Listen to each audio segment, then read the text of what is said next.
Hello students, welcome on my YouTube channel Rahul maths. तो आज हम अपनी इस वीडियो में करने वाले हैं चैप्टर 7 की एक्सरसाइज 7.2। इससे पहली जो हमारी वीडियो थी उसमें मैंने आपको कराई थी एक्सरसाइज 7.2 ही कराई थी। उसमें हमारे कुछ क्वेश्चंस शेष रह गए थे। आज मैं आपको अपनी इस वीडियो में वो क्वेश्चंस कंप्लीट कराने वाला हूं। तो आइए ले लेते हैं इस एक्सरसाइज के क्वेश्चन नंबर 7, जो कि मोस्ट इंपोर्टेंट क्वेश्चन बनता है हमारा। अब क्वेश्चन नंबर 7 में क्या है कि बिंदु ए के निर्देशांक ज्ञात कीजिए जहां ए बी एक वर्त का व्यास है जिसका केंद्र 2 माइनस के 3 तथा बी के निर्देशांक 1 तथा 4 है। तो सबसे पहले क्या करना है आपको, इसमें एक वर्त बना लेना है क्योंकि वर्त की बात हो रही है इसमें। तो मैंने इसमें एक वर्त से डिजाइन कर लिया, नहीं बना लिया ये। अब ये कह रहा है कि बिंदु ए के निर्देशांक ज्ञात कीजिए जहां ए बी वर्त का एक व्यास है। इसमें कोई व्यास ले लिया हमने, ये ए, और इसको ए नाम दे दिया और इसको बी नाम दे दिया। ठीक है, ए बी कोई वर्त का व्यास है जिसका केंद्र, ये इसका केंद्र मान लिया हमने O, और इसके कोऑर्डिनेट निर्देशांक दिए हुए हमको 2 व माइनस के 3। ठीक है, और B के निर्देशांक हमको दिए हुए हैं 1 तथा 4। ये हमको दिए हुए हैं 1 व 4। तो हमको बिंदु A के निर्देशांक बच्चों निकालने हैं। तो कर लेते हैं इसको। अब देखिए, जो हमारा A और B है ये वर्त का व्यास है, और जो हमारा ये सेंटर पॉइंट है इसका जो केंद्र है वर्त का, वो हमारे जो O बिंदु के निर्देशांक दिए हुए हैं वो 2 व माइनस के 3 दिए हुए हैं। अब देखिए, यदि हम ये जो हमारा ये जो बिंदु O है A B के ये मध्य बिंदु के निर्देशांक हमको दिए हुए हैं, और x1 x2 और y2 का मान हमको दिया हुआ है, और यहाँ पे हमको x1 y1 का मान निकालना है। मध्य बिंदु के निर्देशांक वाला फॉर्मूला यूज करके हम A के मान को निकाल सकते हैं। तो निकाल लेते हैं।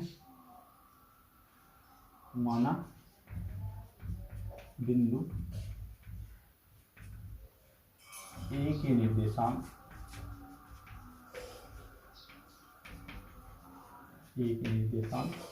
x1 व y, तब ए बी के मध्य बिंदु के निर्देशांक, ए बी के मध्य बिंदु के निर्देशांक, ए बी के मध्य बिंदु के जो निर्देशांक होंगे हमारे वो होते हैं x बराबर तो होगा x1 प्लस x2 बटे 2। अब x का मान हमारा यहाँ पे बच्चों कितना है, 2 है, बराबर x1 का मान हमको निकालना है, और x2 का मान हमारा यहाँ पे ये x2 और ये y2 है। x2 का मान हमारा यहाँ पे 1 है और y2, 2 दूनी 4 हो गया, बराबर x1 प्लस 1। तो x1 बराबर यहाँ पे हमारा आ गया 4 माइनस 1 बराबर 3, यानी x1 का मान हमारा 3 आ गया। y का भी निकाल लेते हैं, y बराबर हो जाएगा हमारा y1 प्लस y2 बटे 2 आ गया। अब y का मान है हमारा माइनस के 3, यानी ये मध्य बिंदु के निर्देशांक दिए गए। तो y बराबर माइनस के 3 है, और y1 का मान हमको निकालना है, और y2 का मान है हमारा 4 और बटे 2। तो ये आ गया भाई इसकी मल्टीप्लाई, यानी कॉन्जुगेट क्रॉस मल्टीप्लाई कर देंगे इनकी। अब ये हो जाएगा माइनस के 6 बराबर y1 प्लस 4। तो ये आ गया y1 बराबर माइनस के 6 और माइनस के ही इधर आ गया, माइनस का जाएगा 4, तो माइनस के 10 आ गया। तो जो हमारे निर्देशांक आ गया x1 और y1 का जो मान आ गया, ए बिंदु के जो हमारे निर्देशांक आ गए वो आ गए हमारे 3 व माइनस के 10। तो देखिए कितना सिंपल सा क्वेश्चन था ये, आपको अच्छे से, बहुत ही अच्छे से समझ आया होगा। और ये मोस्ट इंपोर्टेंट भी क्वेश्चन है, थोड़ा ट्रिकली क्वेश्चन है बच्चों, इसलिए मैं बोल सकता हूँ कि ये क्वेश्चन जो हमारी बोर्ड के एग्जाम होते हैं उसमें आने के चांसेस इसके ज़्यादा बनते हैं। तो इसीलिए आप इसको अच्छे से करें। ठीक है, यदि एक बार समझ में नहीं आता है तो दोबारा रिवाइज करके इसको अच्छे से देख लें।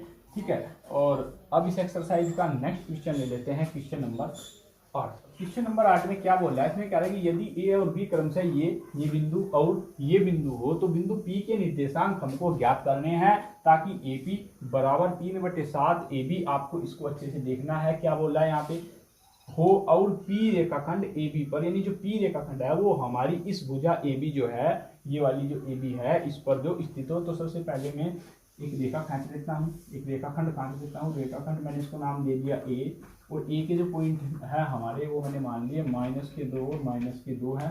और बी रेखाखंड मैं यहाँ पे लिख लेता हूँ पॉइंट बी, इसके जो कोऑर्डिनेट है हमारे 2 और माइनस के 4 है। अब ए बी की यानी पूरी की पूरी जो लंबाई आ गई हमारी, मैं इसको सही से करके लिख देता हूँ थोड़ा, ये दिया हुआ है ए पी। तो ये जो ए बी है इसको इसके अपोन में लिखते हैं, और ये हो जाएगा 3/7, यानी जो ए बी की यहाँ पे दूरी है वो कितनी है बच्चों, 7 है। कितनी है, 7 है।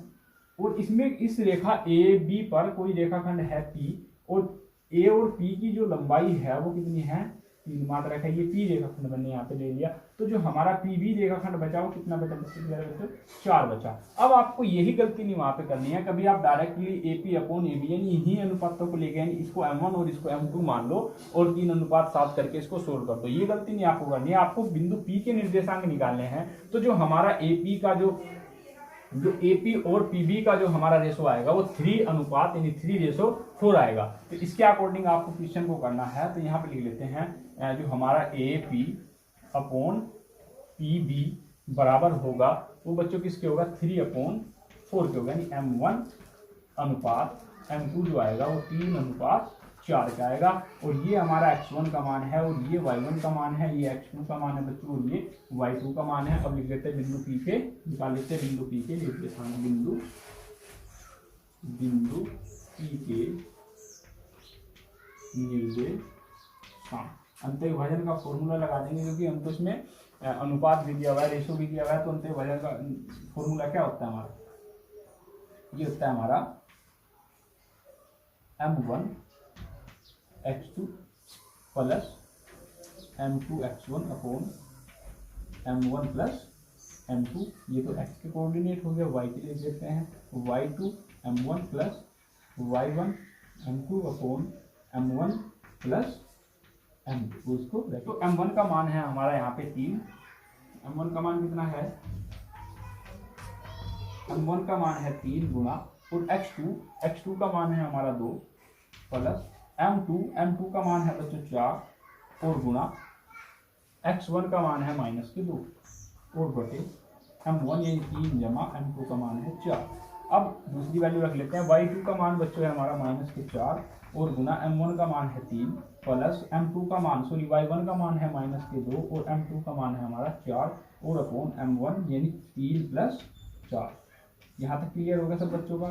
तो अब बराबर आ गई हमारा 3 दूनी 6 और 4 दूनी -8 और 4 और 3 7 हो गया। ये हो गया 4 तिया 12 -12 और 4 दूनी ही हमारा 8 आ गया और बटे 7 हो गया। तो ये इक्वल टू बच्चों आ गया हमारा 8 में से 6 गए -2/7 और जब इसको इसमें ऐड करेंगे तो -20/7 यानी जो हमारे P बिंदु के जो निर्देशांक आगे वो आगे -2/7 और -20/7। तो हमारे जो निर्देशांक आगे तो हमारे बच्चों जो P बिंदु के निर्देशांक आगे वो आगे -2/7 और -20/7 आगे। तो ये क्वेश्चन जो है ये आपको अच्छे से बच्चों समझ आया होगा। यदि आपको ये एक बार से समझ नहीं आता है तो इसको आप दोबारा से रिवाइज करके देख सकते हैं। ये बहुत ही सिंपल और इम्पोर्टेंट हमारा क्वेश्चन है, वेरी मोस्ट इम्पोर्टेंट क्वेश्चन है। ये परीक्षा में पूछ ही लिया जाता है, 99% चांस है कि अगली बार परीक्षा में आपका आ सकता है। बच्चों क्वेश्चन नंबर 9, और क्वेश्चन नंबर 9 में क्या बोल रहा है, बिंदु A -2 और B बिंदु है 2 और 8 को जोड़ने वाले रेखाखंड AB को 4 बराबर भागों में विभाजित करने वाले बिंदुओं के निर्देशांक हमको ज्ञात करने हैं। तो सबसे पहले एक रेखाखंड हम यहाँ पे AB खींच लेंगे। मैंने ये AB A और A के जो हमारे निर्देशांक है वो -2 और 2 है। फिर एक बिंदु B ले लिया और B के जो हमारे कोऑर्डिनेट है वो 2 और 8 हैं। अब इस AB को जो हमारा रेखाखंड AB है इसको हम 4 बराबर भागों में बांटना है। 4 बराबर भागों में बांटने के लिए सबसे पहले AB के मध्य बिंदु के निर्देशांक निकाल लेते हैं। तो बिंदु यानी AB के मध्य बिंदु के निर्देशांक, तो जो हमारे AB के मध्य बिंदु के निर्देशांक होंगे वो मैंने P मान लिए। क्या मान लिए बच्चों, P मान लिए। और क्या आएंगे हमारे वो P बराबर x1 जमा x2/2 होता है हमारा, x1 प्लस x2/2 और y1 प्लस y2/2, ये हमारा फॉर्मूला होता है। अब यहाँ पे हमारा जो x1 का मान है, x1 का मान है हमारा -2 प्लस y1 का मान है हमारा x1 प्लस x2 यानी x1 का मान -2 है और x2 का मान +2 है और बटे 2 हो गया। y1 का मान हमारा यहाँ पे 2 है और y2 का मान हमारा 8 है और बटे 2 आ गया। तो ये आ गया हमारा 2 में से 2 गया 0/2 यानी 0 आ जाएगा और 8 और 2 10 का 5 यानी जो हमारे बिंदु P के निर्देशांक आगे वो 0/5 आगे। अब हम निकाल लेते हैं AP के मध्य बिंदु के निर्देशांक, AP के मध्य बिंदु और वो मैंने मान लिया बच्चों O आएंगे। सपोज दैट क्या आएंगे हमारे मध्य बिंदु के निर्देशांक, ये आगे हमारे सपोज दैट O आएंगे। तो ये हो जाएगा हमारा इसके और इसके, ठीक है। x1 प्लस x2 यानी 0 प्लस माइनस माइनस के 2 और बटे 2 हो जाएगा, और y1 प्लस y2 यानी 5 प्लस 2 बटे 2, तो ये आ जाएगा हमारा क्या आ जाएगा, जब इस ये आएगा माइनस के 2 बटे 2 और 7 बटे 2, तो ये आ गया हमारा माइनस के 1 व 7 बटे 2। तो हमारा जो ओ के निर्देशांक आ गए वो आ गए -1 और 7 बटे 2। अब निकाल लेते हैं ऐसे ही पी बी के मध्य बिंदु के निर्देशांक, तो पी डी के मध्य बिंदु,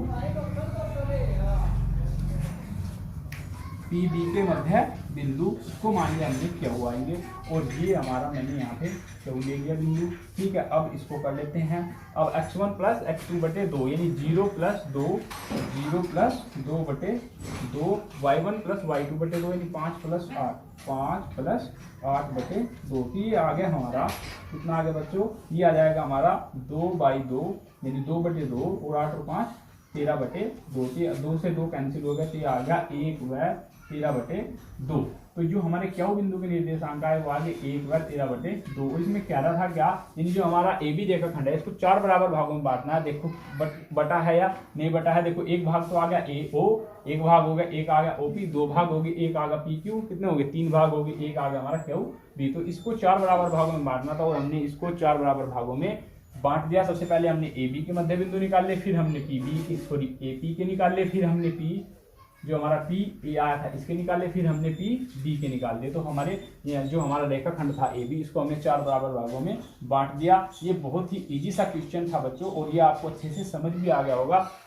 अब इस एक्सरसाइज का अंतिम और जो हमारा लास्ट क्वेश्चन है, क्वेश्चन नंबर 10, वो ले लेते हैं। एक समचतुर्भुज का क्षेत्रफल ज्ञात कीजिए जिसके शीर्ष इसी क्रम में 3 और 0 4 5 माइनस के 1 4 और माइनस के 2 माइनस के 1 हैं। तो हमको इस समचतुर्भुज का क्षेत्रफल निकालना है। तो सबसे पहले चतुर्भुज का क्षेत्रफल निकालने के लिए एक फॉर्मूले की आवश्यकता पड़ती है, उसको आप लर्न कर लेंगे। समचतुर्भुज का जो क्षेत्रफल होता है हमारा वो होता है 1/2 गुना इसके विकर्णों का गुणनफल। अब कोई भी चतुर्भुज हो, उसके कोई भी समचतुर्भुज हो, समांतर हो, तो उसके हमारे 2 विकर्ण होते हैं, और उसका जो क्षेत्रफल होगा वो जो हमारा समचतुर्भुज होगा इसका जो हमारा क्षेत्रफल होता है वो होता है 1/2 गुना उसके विकर्णों का गुणनफल। तो सबसे पहले मैंने इसमें एक समचतुर्भुज बना लिया। समचतुर्भुज कैसा होता है, जिसकी प्रत्येक भुजा कितनी होती है 90 डिग्री के एंगल पे हो।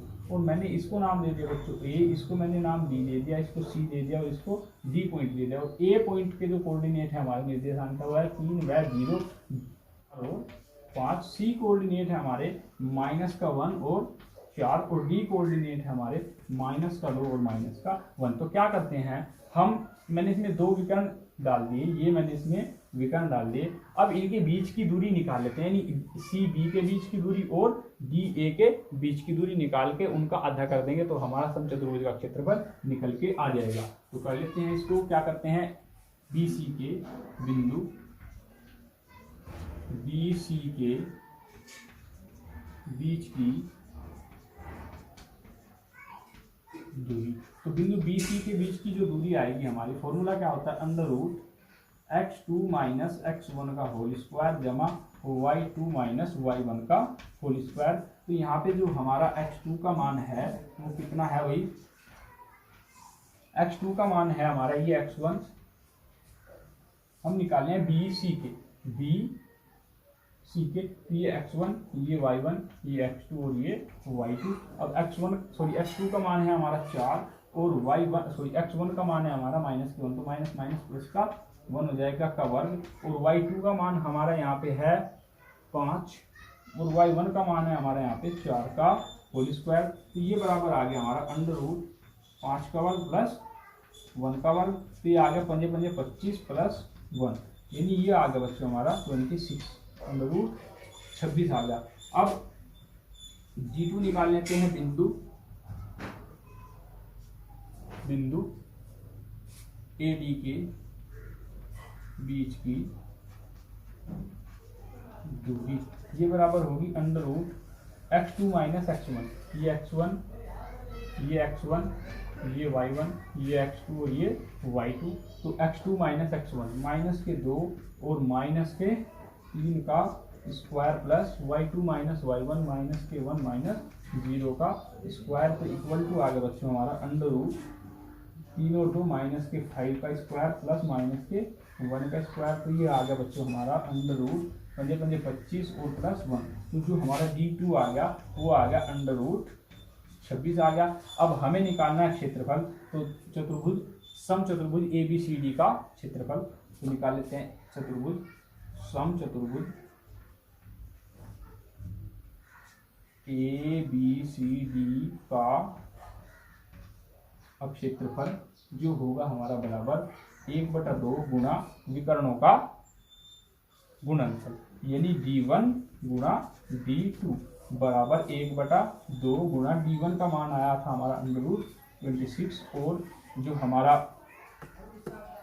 AD का मान आया था वो भी 26 आया था, ये बराबर आ गया 1/2। जब √26 की मल्टीप्लाई √26 के साथ करेंगे तो कंप्लीट 26 और 13 दूनी 26, यानी जो हमारा क्षेत्रफल आ गया वो आ गया 13 इकाई। तो ये क्वेश्चन आपको बहुत अच्छे से क्लियरली समझ आ गया होगा। तो आज हमारी जो एक्सरसाइज 7.2 थी बच्चों वो कंप्लीट होगी। अब जो हमारी नेक्स्ट वीडियो होगी मैं उसमें आपको एक्सरसाइज 7.3 कराऊंगा, जो कि मोस्ट इम्पोर्टेंट एक्सरसाइज है। उसमें त्रिभुज के क्षेत्रफल से संबंधित क्वेश्चंस होंगे, तो वो मैं आपको जल्दी ही प्रोवाइड करा दूंगा। और यदि आपको वीडियो अच्छी लग रही हो तो वीडियो को लाइक करें और ज़्यादा से ज़्यादा वीडियो को शेयर करें। तब तक के लिए बच्चों थैंक यू सो मच।